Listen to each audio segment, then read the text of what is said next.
Hello, everybody, and welcome to another exciting episode of the Grief Let's Talk About It podcast. You guys know who it is. This is Tony Lynch. I am the host of this podcast, and yes, we are your number one podcast for bringing you stories around death, dying, and grief, and all the messiness that comes in between with some amazing people out here changing people's lives one heartbeat at a time. Now, I have another amazing guest for you guys today. Now, before I bring her up here, I would like to say that if this is your first time tuning in, head on over to the YouTube channel, hit that subscribe button, hit that bell notification, so you'll be notified every time that we drop a new episode. And most importantly, this is a live stream. So if you have any questions or comments, put them in the comments section. We'll be sure to answer them as we go. Now, one more other thing before I bring on my guest.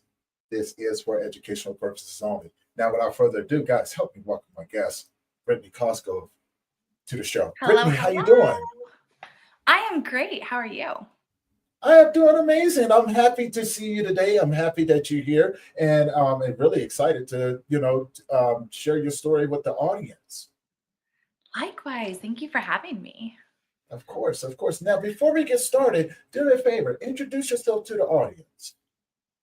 Absolutely. So, hello, I am Brittni Cosgrove. I am a transformational life and business coach, and I work with people on helping them step into their most magnetic, authentic, aligned version so that they get to live life on their terms. Whether you're growing a business, growing a nonprofit, deepening your relationships, however you're looking to enhance and enrich your life, I support people in going to the root of what holds them back. So they're clearing self-sabotage and they're clearing just subconscious patterns and secret ways that we keep ourselves stuck at the root so that transformation is really lasting and sustainable.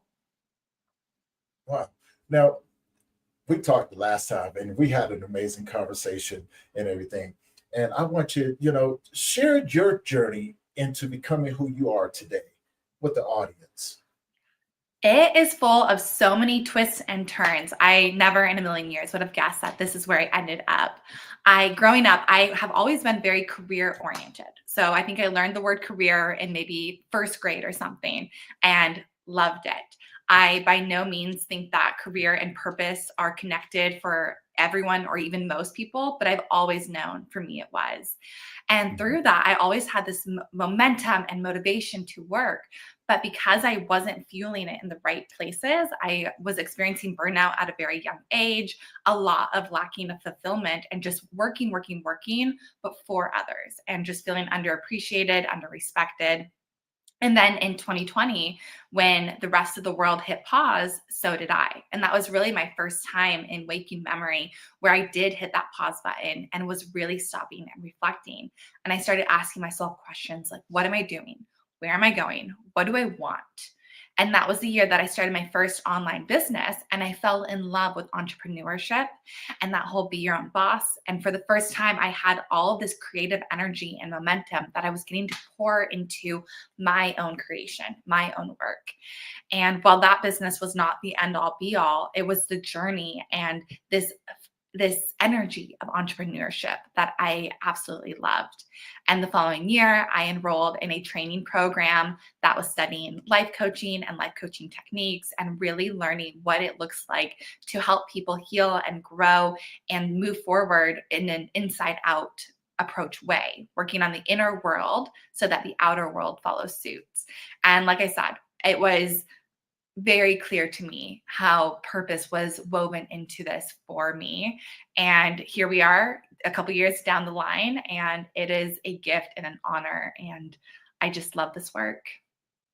Love that. I love that. Now, you mentioned something, the healing aspect, and I can only imagine you have a personal story that goes along with that to help you tie all of that stuff in that may help you relate to people. And the reason why I ask, because when we get into this work, we have to go through some stuff, right, in order to get us to where we are.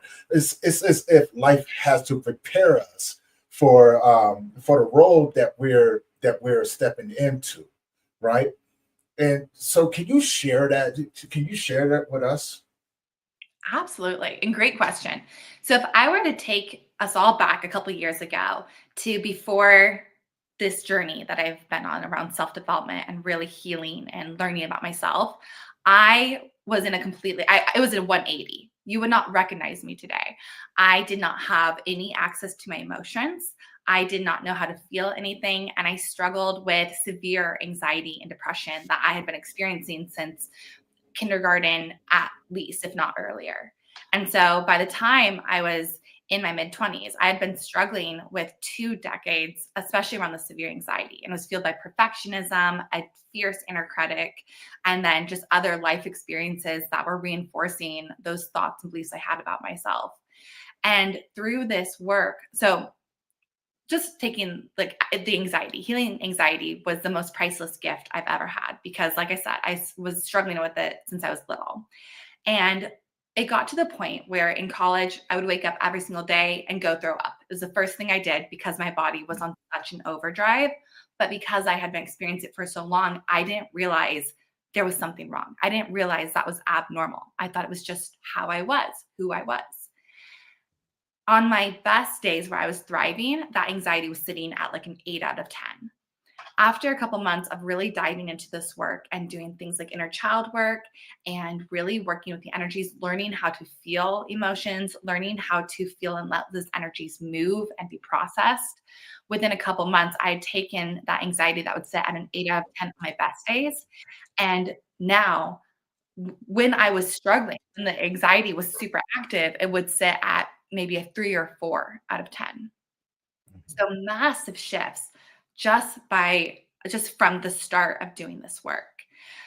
On top of that, being able to heal different relationships with families and friends, being able to heal relationships with myself, things like body image and eating and just all sorts of different patternings. We don't even realize how much we have going on until you start looking at it under the lens. And it's like once you heighten that level of awareness, it's all over.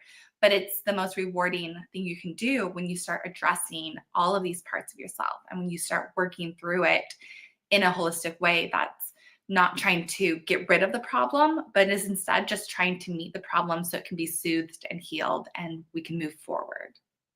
Right. Now, you mentioned depression and anxiety, and I know there's a lot of people out there, including myself. When I first started this work, I was so excited, to be on this path, although I didn't know where it was going. And the first time you hit a bump in the road, or you have one of your hardest challenges, you get so anxious because your mind is saying, like telling you to stop, but then there's something inside of you saying, no, no, no, keep going. And I would tell you that butt whipping is something else, isn't it? And then you get excited. And I love the fact that you mentioned healing relationships with people, because I don't think we really understand what we do when we're in that mode, right? And the words that we will say to people, because we're so determined, so focused on that forward motion, that we tend to not take into consideration those individuals that are watching us and telling us, hey, slow down, or something like that, right? And so what was some of the steps that you took once you realized that these things were going on, to help you get back to a place of being calm, right? And without the anxiety, without the depression, and what were some of the steps that you took to go back to your family members and begin to talk to them to repair that communication in the relationship? It was a tumultuous journey at first because I was having all of these inner experiences where I could feel the impact of the work. I could feel the healing and change and shifts happening, but I didn't quite have the verbiage to explain it. And I didn't fully understand why. I just knew it was shifting. And it was really interesting watching relationships play out, especially in that first year, because it was so new to me. And like I said, I didn't have a background in self-development or even therapy or just anywhere in that realm. And so everything I was doing in those first stages of this healing journey was so different than how I'd been operating and things I'd been doing beforehand. And so some relationships just kind of were watching, like more like family or friends. They were observing and they could see I was really passionate about what I was doing, and they could see that I was having these shifts, but they didn't fully get what the picture was that was being created. And then there were other relationships, like my partner at the time, for example, that saw the shifts happening and felt like I was changing and they didn't like the changes that were happening. And so really what I found through that experience in general was that at the end of the day, we all go through changes and we all have our own paths to walk. And sometimes people will be bought into that for us and sometimes they won't. And at the end of the day, that's not what makes or breaks our own journey, because I'm not walking my path for anyone else in my life. But that's a confronting thing to both be faced with, but then also to move with and understand and take that understanding as you continue to do the work. And really what I can say is that it's like that. What is that saying? Like, what's for you won't pass you. What passes you wasn't for you. Kind of along those lines. The Yes. relationships that are meant to be in your life are going to be in your life as you turn and pivot and step forward and become who you are in a way that's different than who you've been. And the relationships that aren't meant to stay, not all relationships are meant to be lifelong relationships. And sometimes that's just a chapter. And when you come to this like understanding that I'm doing this for me, I am putting myself first. I'm honoring myself. I am choosing to do this because it's important for me, because I want to. There's this letting go of an expectation of the people in our lives. There's that understanding, like, they will or they won't. I'm not trying to control them. I'm just doing this for me. And it's that letting go of that identification with being in charge of those relationships or micromanaging those relationships, and just trusting that if they truly love me, they truly want what's best for me, they truly are here for me, then the changes I go through and the pivots I make, they're going to be supportive, or at the very least, they're going to allow me to live my life. And so that was kind of a way that I was able to honor my own journey as the people in my life and the relationships in my lives were changing and evolving and creating their own influence of sorts. I don't know if I hope that answered the question. It was kind of a roundabout way. It did. No, it really did, because I love the way that you laid it out, right? Because it's kind of segues into, some different thoughts and questions that come along with those thoughts, like when you're on this journey, a lot of people may not understand that. I love the fact that you put that quote out there: what's for you is going to be for you, and what's not for you is not going to be there, right? And I think that's where that attachment / detachment comes from, right? Because the attachment is that people don't understand the road that you're on, and and so when they see you changing and see you kind of like going along that path, they don't understand that that this is the part of the journey that they may not be able to walk with you on, but they can support you from afar. And so with them not having that understanding, it can become misconstrued. Like, oh, well, this person thinks that they're better than me. Or, or they say, the reverse. Oh, they just don't care about us anymore, right? Because they don't see it. And this is where, when you're on that path where you have to have that understanding that, that this is necessary.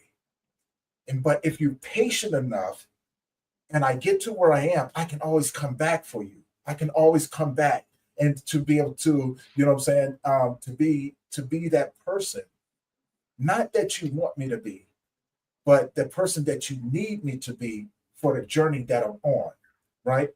And so I think that's where a lot of people begin to become very angry with you, right? And they don't know how to take it, because their thought pattern in most cases is, well, I can't let you go here, because if you go here, that means that I have no more of an excuse, right? Mhm. And so they begin to smile in your face. Now, I say this because I've had this happen to me several times. And even now, where I begin to enter into this next phase of my growth into my gift in the world, there are certain things that I have to do, that I have to reclaim my time back from people. And most people may not understand that. And what I mean by that, I have to dedicate more time into developing this stage, right? Those who understand will, And those who don't, may fall off. The key to it is it's not taking it personal. It's not personal, right? But if you're on the path, then you'll understand, because I would have to do the same thing for you without taking it personal. The other part of it is that um, most, including ourselves, most people don't understand that this is the most difficult part, because this is when we become our worst enemies, right? Imposter syndrome was set in. The exhaustion was set in. The doubting yourself was set in. Your negative self-talk was set in. And if you don't have a great solid foundation to hold on to, most people will give up at that one line mark, and not knowing that all they need to do is take another step in order to complete the process, right? Or to begin to open up the doors for the opportunities that you've been working for. I used to tell people this all the time. I used to always tell them, and I'll use myself as an example. I used to say, if you knew how many hours I put in to get where I'm at today, how many times I worked 24 hours a day for 7 days, for 2 weeks, 3 weeks with no sleep, just because I couldn't, I didn't want to miss my opportunity to get to where I am, right? And then when you finally go to sleep, you're only sleeping for that 2 hours and you back up. I told him, I said, if you knew what it took for me to get here, you would get up from the sheer exhaustion from it, right? The depression, the loneliness that comes along with it.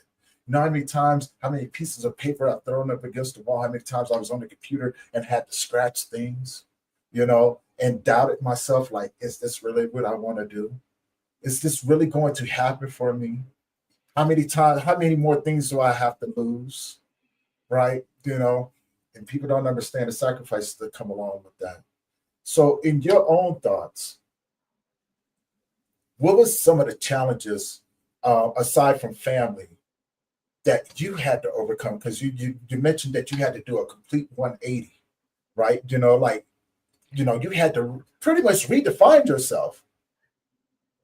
Take us on your challenging, on those most challenging moments, and what did you do to begin to develop a stronger mindset for the person that you are?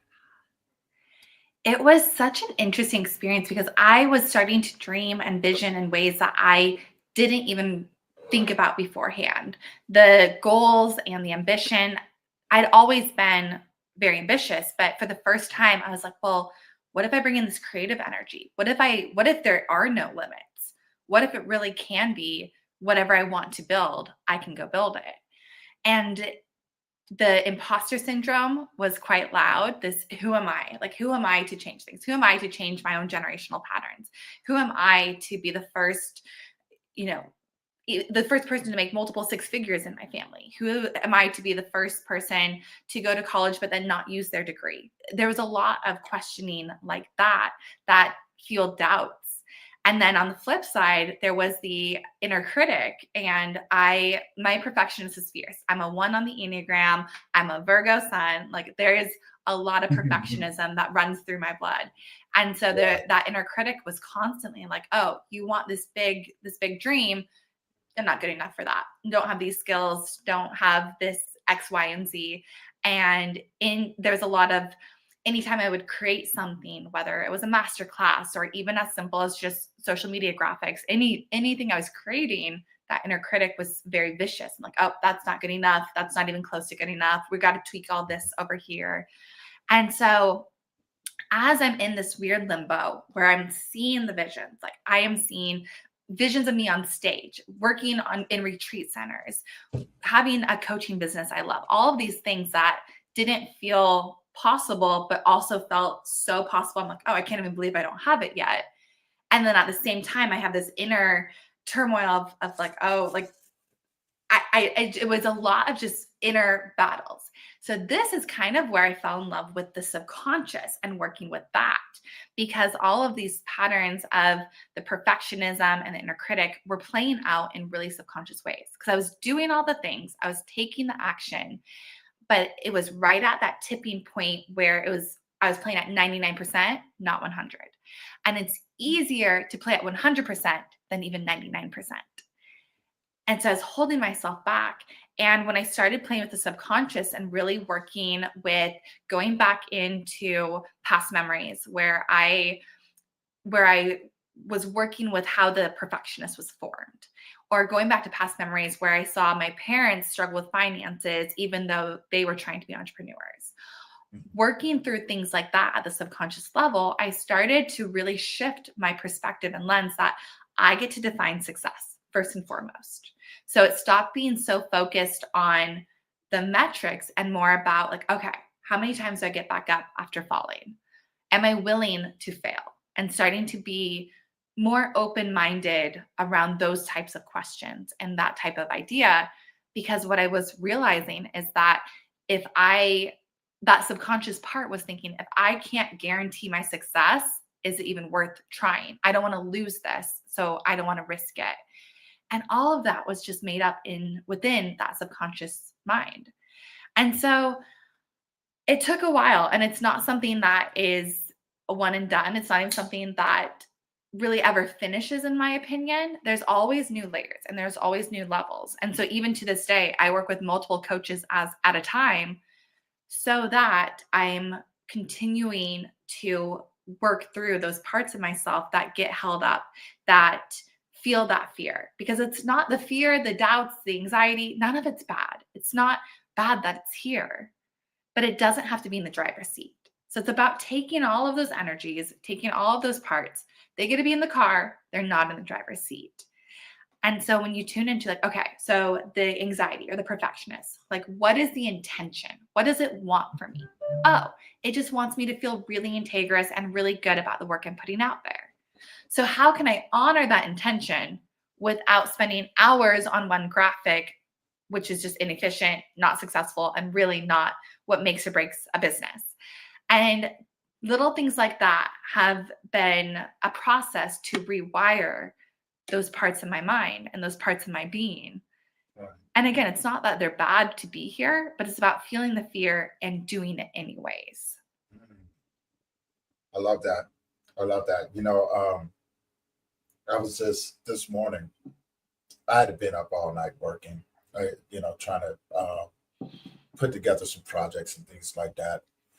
And I realized, when I turned around before I went to the gym, I popped on one of my motivationals. I was listening to Eric Thomas, and he had just said those same exact words. Now, I've heard those words 1,000 times before, from a lot of different people that that are my idols, people that don't know that they was my inspirations and things like that when I first started on this journey of starting my first nonprofit, and things like that, because I didn't know what I was doing, but I knew that there was somebody out there that knew, right? And and at the time, I was just in a situation to where I couldn't afford to go to the seminars, and so I used to pop these things in. And this morning, I did the same thing. I popped it in, and he had just said, like a couple of things, feel the fear, do it anyway. The second one that really sticks with me, even to this day: are you willing to give up who you are for who you will become? Right. And so that is something that I've always carried with me. How much are you putting in? And I began to ask myself those questions as well. Tony, how much are you putting in? I don't know, but today I'm doing 250. Tomorrow I'm gonna give 300. The next day I'm doing 350. And there's no limit to it, right? As long as I can see the vision, like yourself. I used to see myself on stage.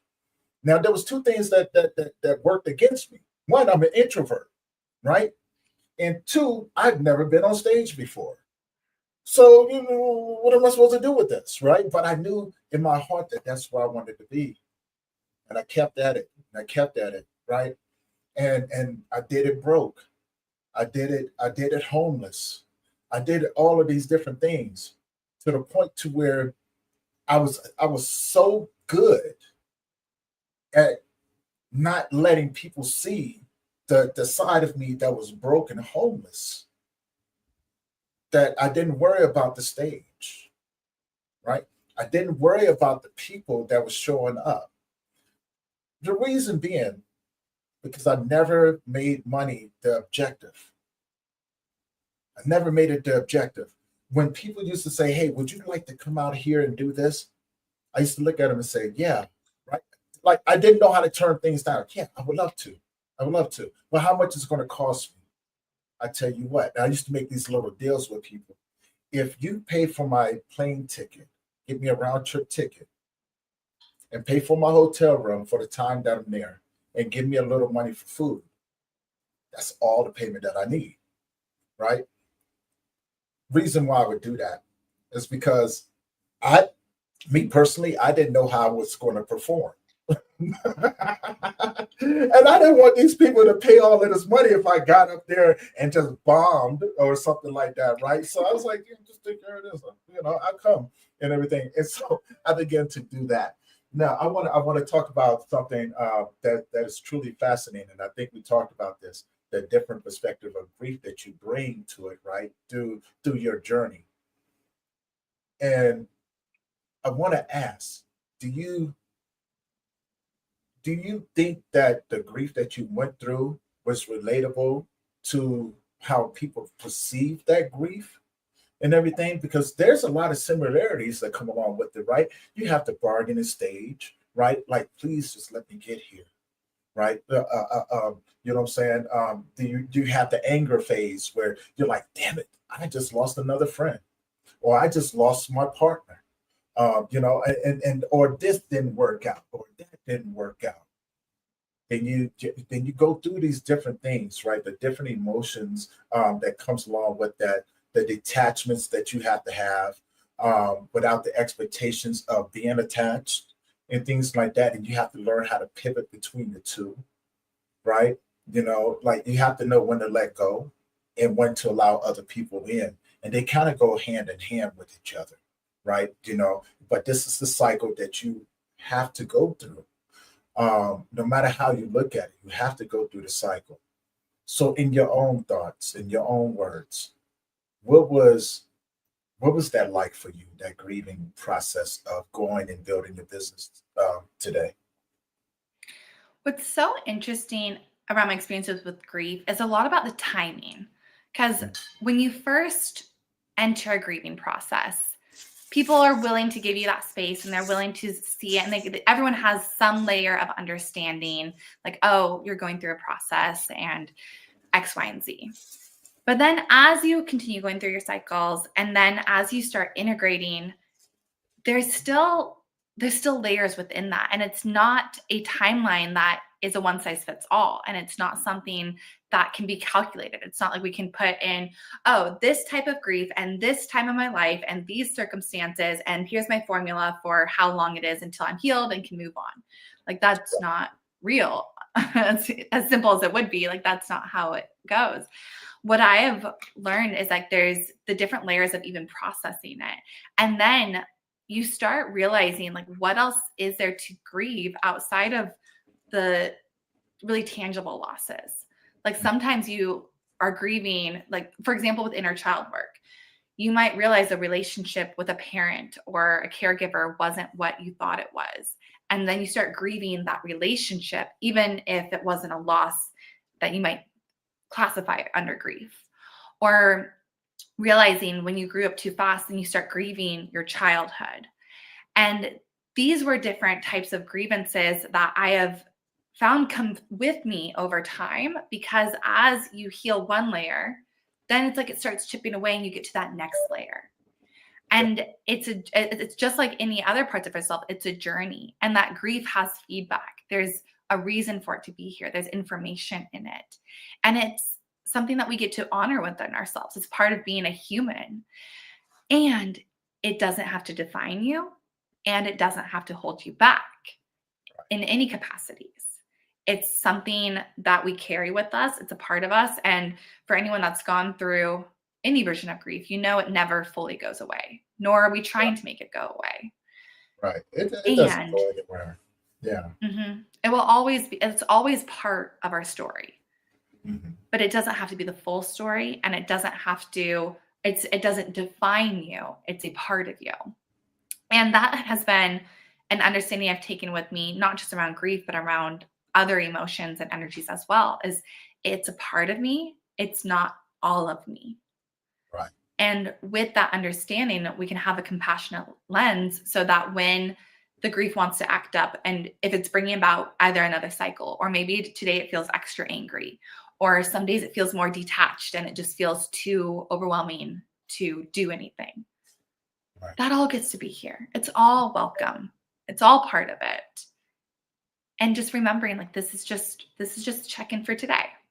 Maybe tomorrow's different. It's kind of like what you're saying with, like, today I'm at 300, tomorrow's 350, but then maybe the day after that, I'm feeling like I'm back down to 200.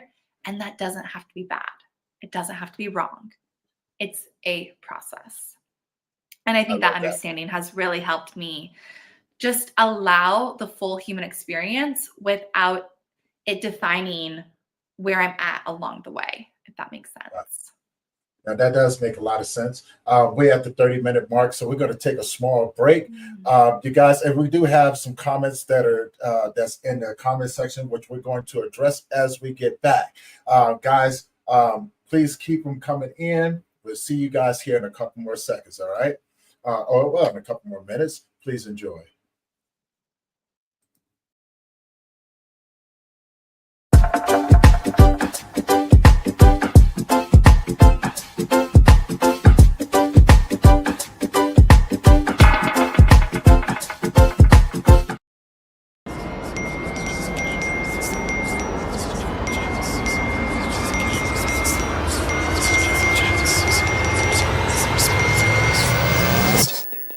What if you could hit reset? A place that actually feels like home. Because here you can finally breathe. At Rock Lake Earth Lodge, we let nature do the work.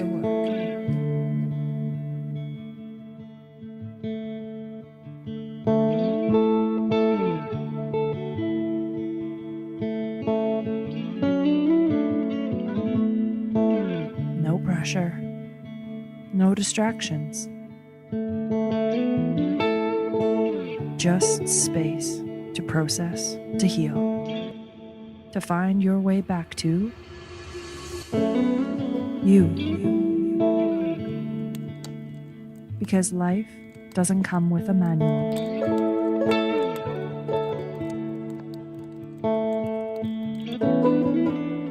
And healing doesn't have to be complicated.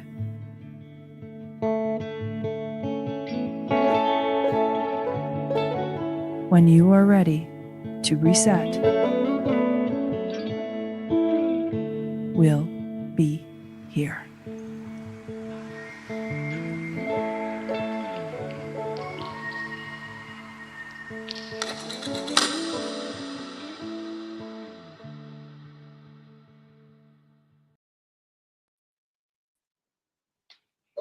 Let me get this back over here. All right, we are back, everybody. And so we're going to pick up right where we left off. You guys quote me with a mouthful of food and eat donuts, so don't criticize me. This is like one of my little cheat days here. But yeah, when we dropped off, there were some questions in the comment section over here that I want to get to. And again, thank you again, Brittni, for being here. So the one comment that we do have is for you. Brittni is a great articulator of thought to verbal expression. IMO. And then so Terrain, thank you, Terrain, for being here. He's another guy with another amazing podcast. And so his question would be, and I'll hand this off to you, and I'll kind of piggyback off of what you give. So he says, "Hello, everyone. Question: why do some think the grief is all of them instead of part of them?" So I'm gonna pose that question to you first. Yeah, that's a really good question. Yeah. I would say it's because people don't fully realize everything that goes into being a human until you have that level of awareness. So I can kind of take it back on a personal example around my anxiety. The first thing I started doing when I was healing that anxiety was I stopped identifying with it. And so I just see it very similar to this grief, this idea of grief and being all of it. And people can see it with anger, like, oh, that person's always so angry. They're a very angry person.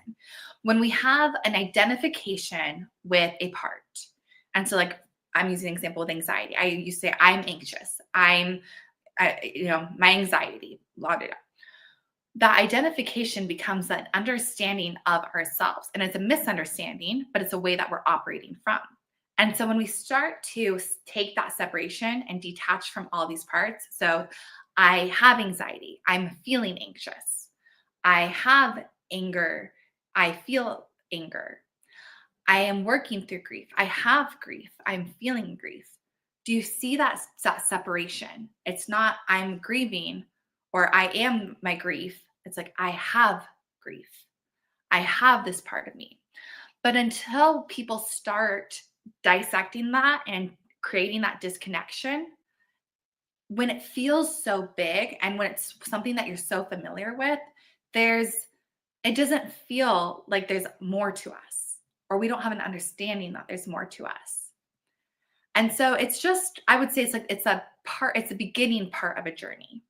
When you feel so identified with the emotion, when you feel so identified with that experience, that's the beginning journey. And then you start realizing, okay, I have this part, I have these feelings, I have this energy, and I'm more than it. What do you think, Tony? I love that because there's no right or wrong answers to this, and that was perfect, perfect. And I just want to add a little bit more to that as well. Part of it is, and now I'm talking from a place of loss. All right, and I know a lot of people can relate to it. You can actually take this and use it in any part of grief that it can fit into. Grief is such a personal thing, right? When something happens to you, you tend to take it to heart. That's why it feels like that's why it feels like it's all of you, right? Because of the amount of energy that it will take from you. It will exhaust you. It would take you through a facade of emotions, right? You're going to run through these things, whether if it's business or in life, you're going to run through this facade of emotions. Relationships that you've been into will change, right? And what I mean by that, you mentioned it before, Brittni, people will expect you to be a certain way. And depending on the relationship that you've had with this individual, will determine the way that they see you. So say, for instance, prime example, if an individual sees you as a strong person, they will oftentimes not know how to deal with you in your worst time. So in turn, you begin to isolate yourself because now they don't understand how to support you. So they're trying to push you into a place of getting you back to the way that you were, right? Because that's what they can relate to. Most of it is because it's a personable way. It's more personable to them, right? And it's selfish because they want to get you back there because they want to get back to dumping their stuff on you, right? They need you to give them words of encouragement, things like that. And so the person that is happening to, the grief consumes them. It's not until you begin to slow it down, and it takes time. Healing takes time. And once you begin to get to a place where everything is more rational instead of emotional, that's when you can begin to pick it apart, right? You can begin to go, this is not even mine. This doesn't even belong to me. This part belongs to me. So this is when we begin to separate it and shrink it. This is where I like to call you get to a place of acknowledgement. Acknowledgement means that you're now accepting the world that you're in without the people that are around, whether living or dead. You're accepting the sacrifices that you've made in order to get to where you are, right? And you've accepted or acknowledged that your life will never be the same. For someone else on the outside looking in that's never experienced that or even taken a path down the road to see what that journey is like to become an entrepreneur, a CEO, or an author, they'll never even understand what that looks like. It's there's a gap, perception versus reality. There's a gap in between there, and so this is where once you get to a certain place, this is where you have to begin to develop grace, patience, appreciation, right? And then you can begin to shrink it a little bit more. Like, this is a part of me. It does not define me, right? And so you can begin to write another segment of your journey through that experience, but you have to experience it first in order to distinguish the two, right? It's just like anything. When the smoke settles, that's when everything becomes clear. But you can't see anything when you're in the fire. You're not going to be able to see anything when you're in the fire, right? Because you're too busy trying to fan the flames from your face or keep the smoke out of your nostrils so you don't suffocate. Unfortunately, this is life. This is the journey that you have to go through. You can't have one without the other. You cannot have the success without the suffering. It's just like in any relationship. It's a yin and a yang. You're going to have to suffer in order to have peace. You're going to have to be humble in order to have grace. You're going to have to, in order to have wisdom, you're going to have to be humiliated because you got to learn from these things, right? Most people try to skip the steps. And so when something happens to them, since they don't have the skills, they fall apart. They fall apart. It's too much of them that's involved into it.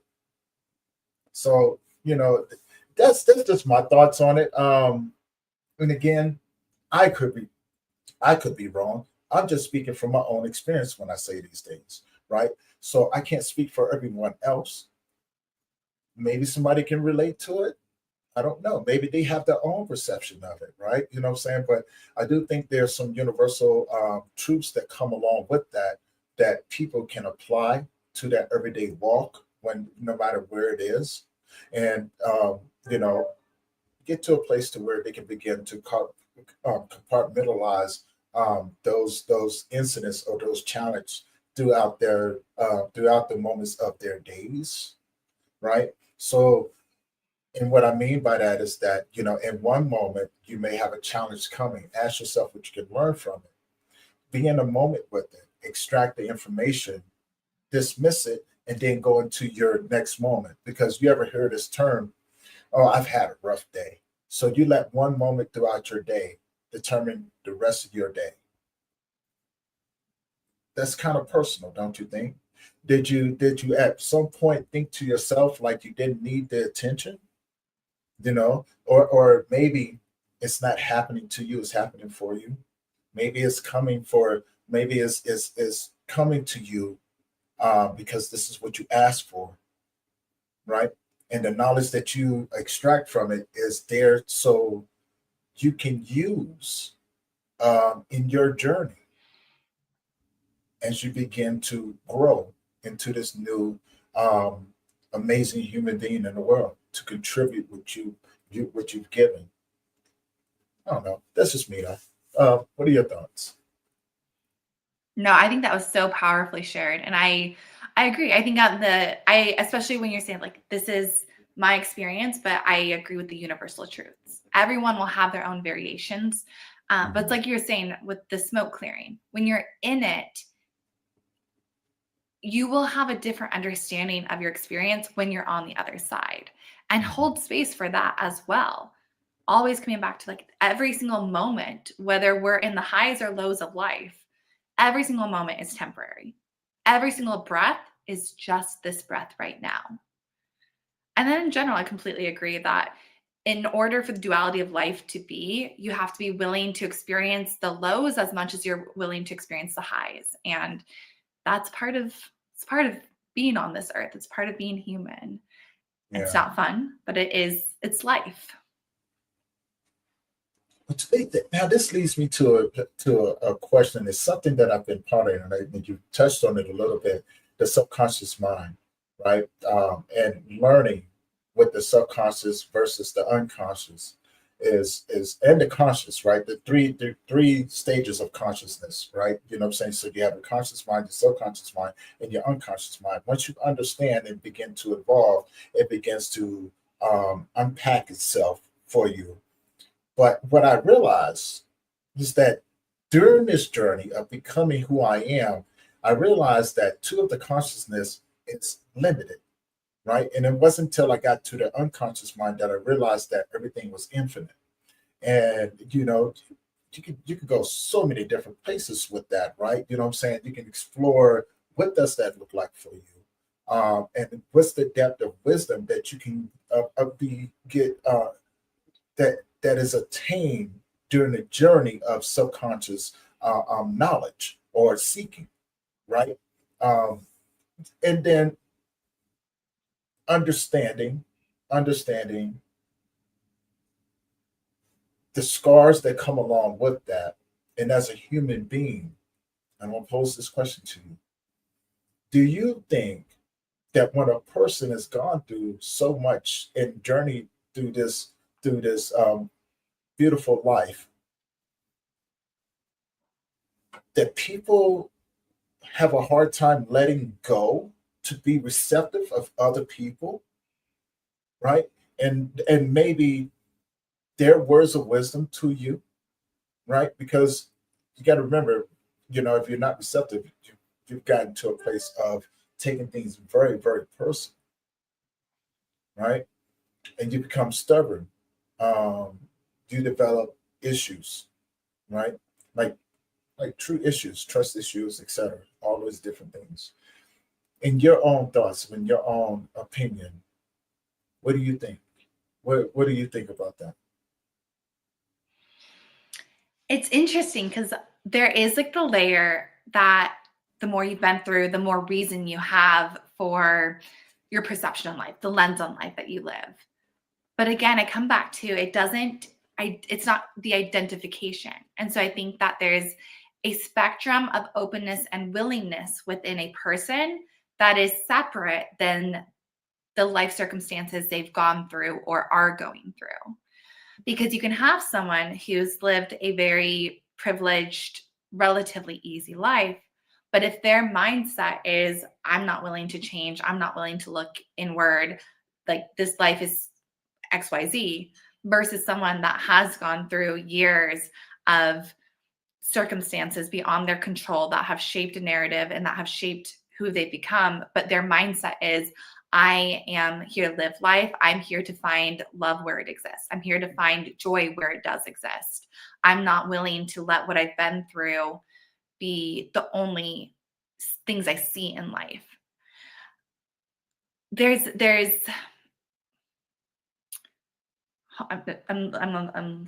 lost the verbiage I was going to use, but there's a level of openness that exists outside of our circumstances. And to me, that's more of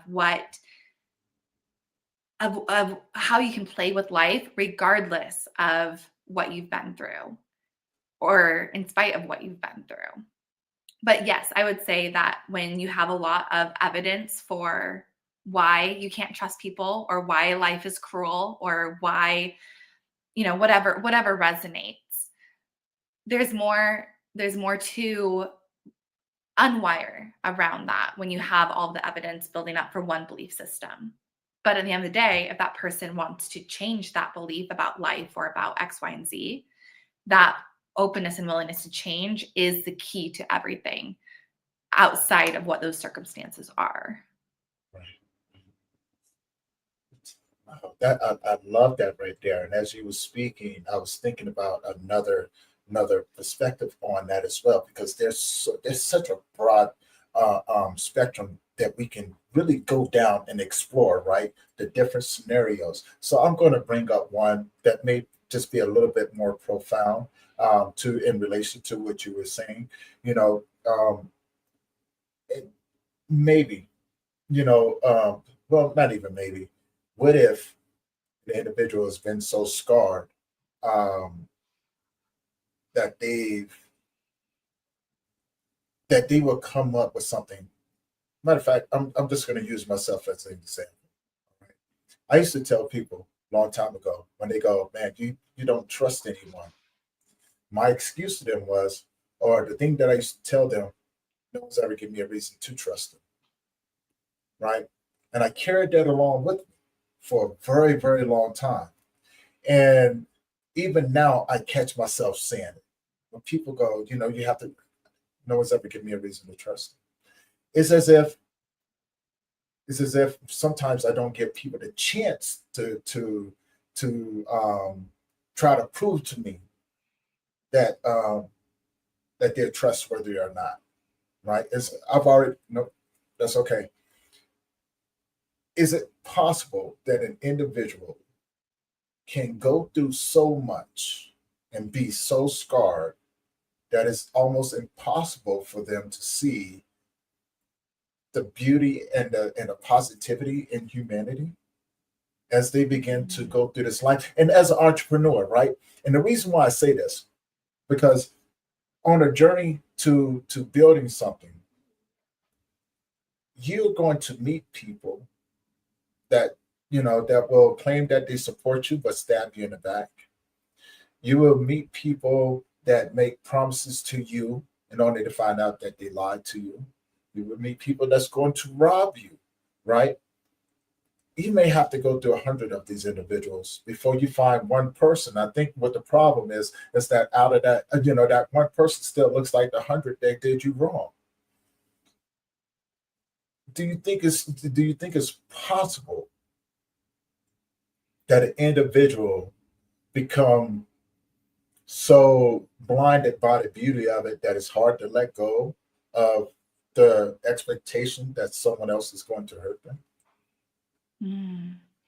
What I would say is it's absolutely possible for it to get to the point where it feels impossible or feels like it's the hardest thing in the world to change that lens out.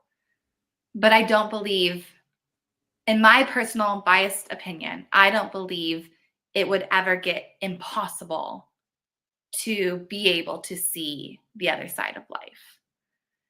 And I wouldn't mean it's not easy. Like, I think that if you got to that point where, like you're saying, like you're looking at 100 people, 99% of them, you can't trust. You don't want to trust X, Y, Z. But 1%, 1%'s there.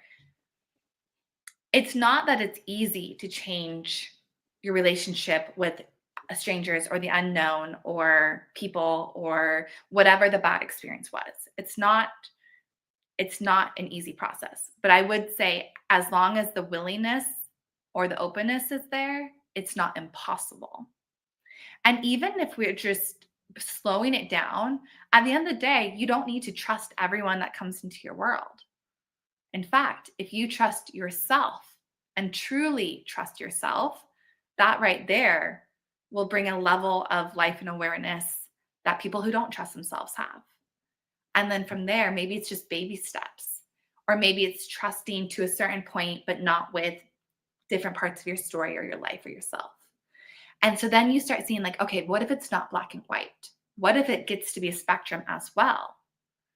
And even just coming back to this awareness of when you meet someone new, at the end of the day, first and foremost, can you know beyond a shadow of a doubt what they're going to do, what they're going to say, or how that relationship will turn out? We can't know. We can never know. We couldn't prove it in a court of law. Until something happens, we don't know what will happen. And if you can just tune into that awareness, be open to the truth of, I don't know. I don't know if this person's going to stab me in the back. I don't know if this person is going to betray me.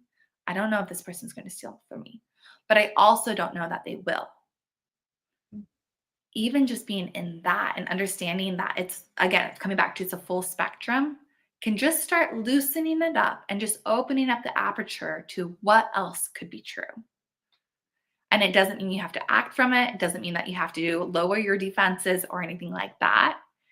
But when you just start playing with this new level of openness and possibility, then I have found that the defenses start naturally lowering, as well as the discernment being more of like an intuition. You tune into it. And then there's like the overarching layer of when you trust life, trusting, kind of like what you're saying, like life happens for you, not to you. Even the nastiness, even the things that we say should not happen. There's like this overarching sense of trust that, even when we go through painful situations, we get something from that situation we wouldn't have otherwise.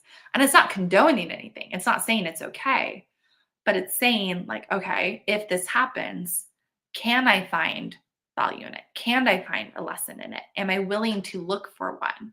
And that willingness, that openness is a pivot. That was a mouthful. That was a lot. No. I love that, because there was something that you touched on, and before we wrap up, I want to talk about it a little bit, right? Because you spoke of trust, right? Now, I think this is where it gets a little bit harder for most people, right? And one of the reasons is when people embark on any sort of journey, and then I'm taking this from someone that I talked to not too long ago, and I kind of told them, I said, there's a couple of things that you have to do once you embark on this journey. One, you have to learn how to surrender. You're going to have to be submissive to the process. You're going to have to. In order to get to where you need to be, you're going to have to become submissive. You're going to have to make some sacrifices. But most importantly, the one thing that people that I find have the hardest thing doing is trusting themselves to do the right things, right? It's just like that old saying, trust is earned, right? We talk about the trust of other people. And that's a small fraction of it, right? The question is, do you trust yourself? Have you earned a trust with yourself? Yes. Right? To get up and trust your own instincts, right? My instincts are so sharp. I spent the last 44 years sharpening them, right? From survival to from nothing to something. I'm not going to say from rags to riches, because I ain't rich yet, right? But from rags to something more than what I was before. And I struggled with trusting myself to do the right thing. What I mean, in the beginning of the homelessness, when I first started being homeless, I knew how to survive. I trusted myself to go back to doing what I knew how to do, whether it was selling drugs or robbing people. I knew how to do that, right? That was my fallback plan. When I got to a certain stage in life and I got tired, I said, I'm not going to do this anymore. The problem is that I didn't even trust myself anymore. I didn't trust myself to say, I have the strength to go out here and get a job. I accepted life on what it was doing. And talk about extreme homelessness, eating out of dumpsters, sleeping behind dumpsters, right? Sleeping in abandoned buildings, eating out of trash cans, not taking a shower or having a place over the top of my head for 2 years. Yeah.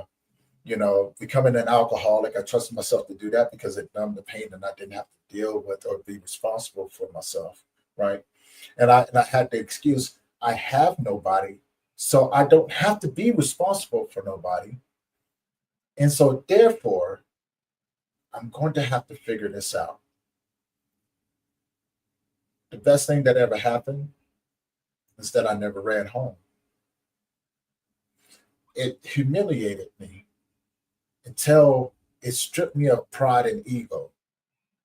Now, I used to be a gangbanger, right? I was the guy that you didn't want to see going down the dark alleyway, right? Because I was going to get you to go into someone that if you saw me walking down the street that you would turn your nose up to. Imagine having to come back from that, right? And don't get me wrong, I met some really good people along the way. Even after I became homeless, there were some people that really took me in and treated me like family. First time people ever been kind to me. And if they're listening right now, Kelly and Janelle Bissick, they were the people that took me in, and I owe them a huge thanks. Their children became my god kids, and for many years, they treated me like family. And then after a while, it's just like, this is family, and we've been through hell and back together. And I wouldn't change it for the world, right? I wouldn't change it for the world. But it was the developing the trust factor for myself afterwards that that was the hardest part of the journey. I don't know. Maybe it's easy for most people, maybe not. But intuition, trusting your intuition, your gut, and everything, sharpening those skills, because you have to. And I think there's something deeper with your intuition that most people don't talk about. I think your intuition it feeds off of the vibration that's around you or the frequency that's around you. And when something is out of place, it sends like a warning signal to you, like, hey, no, don't do that.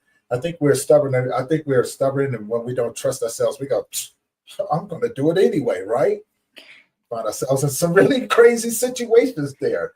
But again, that's just my thought on it. And everything. Would you like to share your thoughts on it before we begin to wrap this up? But also, if anybody out there have any questions or comments before we begin to wrap this up, please put them in the comment section, and we'll be sure to answer them as we go on.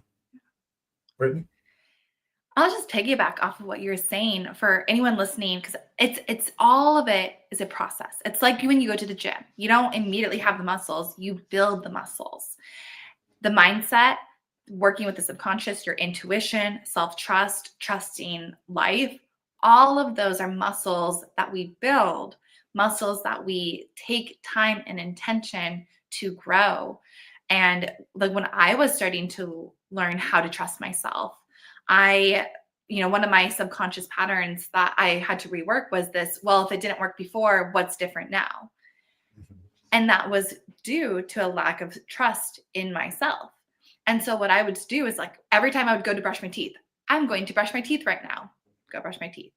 Right before I was going to cook dinner, I'm going to cook dinner right now. And little things like that to kind of trick my brain into saying, oh, when I say I'm going to do something, I do it. So that I was building up that muscle so that when it came to the point where I needed to actually trust myself or follow through on my word, I had built that up.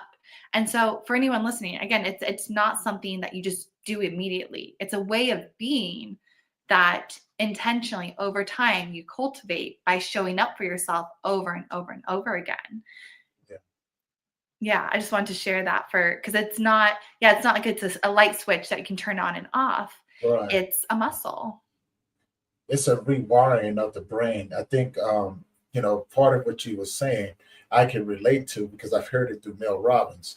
And she related that to the 5, 4, 1, the countdown from 5 from when you get up, you have 5 seconds before your brain tells you something different or talks you out of it. So if you can act within that 5 seconds, you can begin to make those little changes, right? And I think that is such a profound way to look at it, because it's so deep, but yet so simple, but not everybody realizes it. And so they overlook it, right? Those simple little things. And what she said that throughout the day, she realized that she was having hundreds of moments like that where she can apply that thought pattern to. And over a period of time, she began to make those changes. There's another lady, and you can tell I listen to a lot of motivationals as well. I pay attention to them. They're my silent mentors, but they are, right. I pay attention to them because there's so much knowledge that people understand how to dissect it and listen to them and to apply that knowledge to your everyday life, the discipline, the mindset.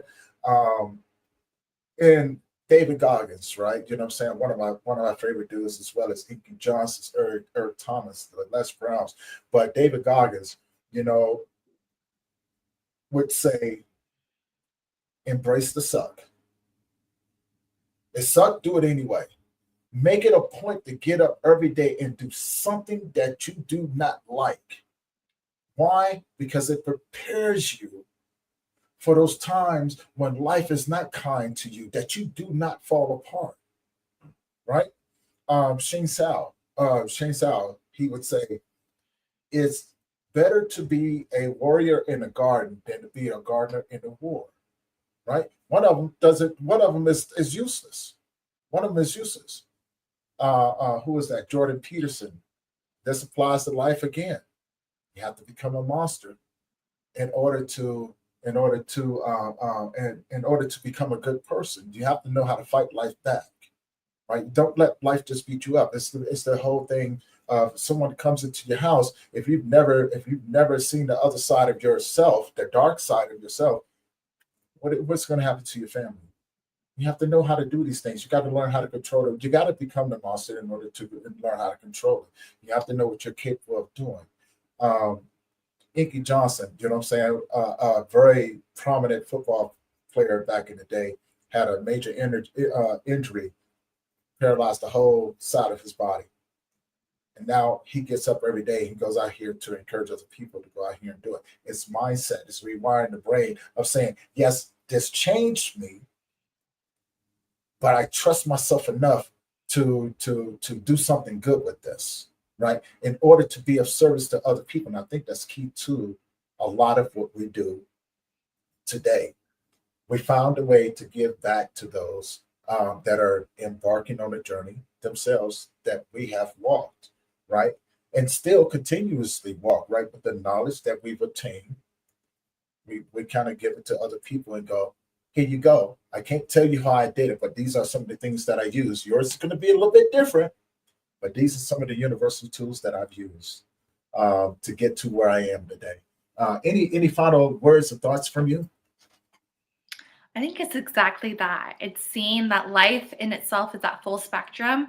And when you show up for it and when you show up for yourself, you will be able to, take the dirt and build a sandcastle. That was a bad example. That was a bad analogy, but exactly what you're saying. I hated it as soon as I said it. I definitely understood what you were saying. But it's this idea that even dirt can be found magical and creative, and that there's more to it. Think about when a kid creates the mud pies. It's like life is something that we get to play with. Life is something that we show up to. There's highs, there's lows, and everything in between. But it's that showing up to it. It's that saying yes to all of it. And first and foremost, saying yes to yourself and being willing to walk all of it. And then it's like, then what do you want? What do you want to create from there? What do you want to do with the cards you've been handed? What do you want to build from here? What impact do you want to leave? No matter where you've been, you get to answer those questions. I love that. So as we begin to wrap this up, first and foremost, I want to say, Brittni, thank you so much for joining us today. I would love to do this again and everything. And for everyone who have been tuning in with your comments and questions and things like that, and just hanging out there with us, thank you guys again for your support. And again, Crave, let's talk about the podcast. You guys already know we're on YouTube. Go over there and check it out. And if you want to know more about Brittni, her information is in the YouTube channel. Go there and check her out, please. You know what I'm saying? And go and learn from some people who are out here changing people's lives, man. As I always say, changing people's lives one heartbeat at a time. And again, so I got a couple more questions for you, Brittni, before I let you go. I know you got a busy day, So the first question would be, I know I got your information down there, but tell the people how they can find you. Come say hi to me over on Instagram. That's usually the easiest. You can find me at brittni.cosgrove. Brittni is a little different. It's Brittni and then .cosgrove, Cosgrove. You can also find more information about what I do on my website, brittnicosgrove.com. I'm on the other socials, and I would love to hear what about this conversation was impactful, what stood out to you. Like, this conversation, Tony, was just so potent and so deep, and I would love to hear what resonated with everyone listening.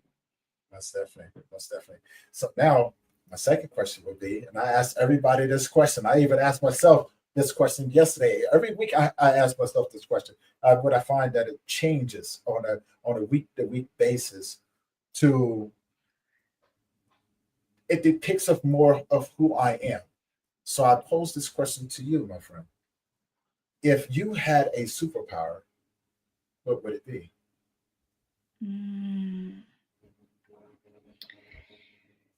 It would be teleportation.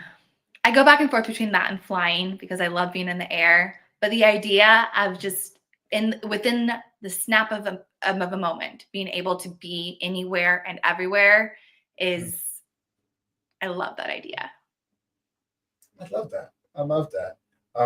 And now, with that being said, guys, we're going to wrap up this episode of the Grief Let's Talk About It podcast. Thank you guys for always tuning in. Thank you guys for your support. And as always, keep you guys up to date on what's coming. So, come June 5th, we got the magazine coming out. You're going to have to check that out. We got some amazing articles in there. We talk about AI and griefs, single parenthood, and, single fatherhood, being a widower. We got self-leading loss. We got something for everybody in there. We got up and coming events from around the world. So you can only get it through the magazine. It is going to be a digital copy, so you guys be able to download it and go through it. We have podcasts out there from many, many people. So it's going to keep you guys up to date on who's doing what and when and where. You guys to find that support and find some amazing people as well.